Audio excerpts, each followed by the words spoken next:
All right, listen up. Welcome to this high-octane exam survival guide explainer for ACCA FA.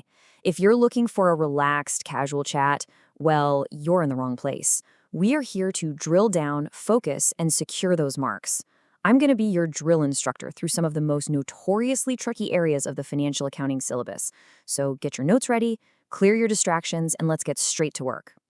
We are tackling 5 major exam bosses today. 1. Disposals of non-current assets. 2. Irrecoverable debts explained. 3. Allowance for receivables movements. 4. Inventory valuation in NRV. And 5. Mastering inventory cutoff. I promise you, by the end of this, you'll be dodging common exam traps and picking up easy marks. Okay, let's dive right into boss number 1, disposals of non-current assets. When a business sells an asset, we've got to clear it out of our accounting records entirely and figure out if we actually made a profit or a loss on the sale. It is a strict mechanical process, and honestly, if you skip a single step here, you're just going to bleed marks. Here is your 4-step survival protocol. Step 1, remove the original cost. You do this by debiting the disposal account and crediting the asset cost account. Step 2, remove the accumulated depreciation. Debit accumulated depreciation and credit the disposal account. Step 3, record your cash proceeds. Debit cash, credit the disposal account. And finally, step 4, balance the account to find your profit or loss. Now listen to me very carefully on this next point. Do not forget to remove all the accumulated depreciation in step 2. This is an absolute classic trap. Students will often just remove the current year's depreciation, or worse, forget it entirely. You must clear out every single penny of depreciation that asset has ever accumulated since the very day you bought it. And this brilliantly illustrates the exact double entry flow. Your original asset cost goes on the debit side. Your accumulated depreciation and your cash proceeds go on the credit side. Once you've slotted those exact numbers in, you just balance the account. If your balancing figure is on the credit side, boom, that represents a profit. If it falls on the debit side, it's a loss. It is literally that straightforward, so please do not overcomplicate it in the exam room. Burn this exact summary into your brain for exam day. Disposal account equals cost on the debit, depreciation on the credit, proceeds on the credit, which means your balance is your profit on the credit or your loss on the debit. Memorize it, lock it in, execute it perfectly. Moving right along to section 2, irrecoverable debts explained. So what happens when a customer goes completely bankrupt and there's absolutely zero chance of them paying you the cash they owe? Simple. We write it off. Entirely. The definition here is absolute. Irrecoverable debts are amounts owed by customers that are confirmed as uncollectible. Catch that word? Confirmed. Not maybe they'll pay, not probably won't. Recovery is completely impossible. The money is gone, and our accounts need to reflect that harsh reality immediately. So, how do we smash the calculation? You hit your ledgers with this exact double entry. Debit, irrecoverable debt expense in the statement of profit or loss. Credit, receivables in the statement of financial position.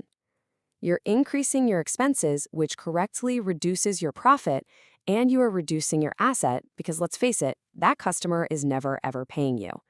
It's a direct write-off. You need to know this journal entry cold. Let's tackle section 3, allowance for receivables movements. And I'm warning you right now, this one is huge. Brace yourselves because this is a massive trap area. This is exactly where examiners feast on unprepared students who confuse irrecoverable debts with allowances. Pay close attention. We are talking about estimates for debts that might go bad in the future based on past experience. In year 1, when you first set up an allowance, you charge the full amount to the P&L as an expense. But in subsequent years, so the crucial point is, you only adjust the movement to the P&L. You never, ever charge the full closing balance to the P&L after year 1. You compare the old allowance from last year to the new allowance required this year, and only the difference hits the income statement. Let's walk through a classic syllabus example to put that into perspective. Let's say last year's allowance on your books was £3,000. This year, you calculate the required allowance is £5,000. The difference is £2,000. That £2,000 movement is the only number hitting your P&L as an expense. Do not put $5,000 in the P&L. It's the £2,000 movement. Understand this difference and you instantly secure marks that others just throw away. Allowance equals estimate. Movement to P&L. That is your golden rule. If you see the word allowance in an exam question, your brain must immediately scream movement. Lock it in before we move to the next boss. Okay, let's move to section 4 and see how this builds into inventory valuation and NRV. We're shifting our focus now from debts owed by customers to the actual physical stock sitting in your warehouse under IAS 2. NRV stands for Net Realizable Value. You must know this formula exactly as it appears. NRV is your estimated selling price minus the costs to complete the product minus the costs to sell it. If an examiner throws a tricky scenario at you with, say, modification costs or specific sales commissions required just to shift the stock, you must subtract them from the selling price. That resulting figure, that's your net realizable value.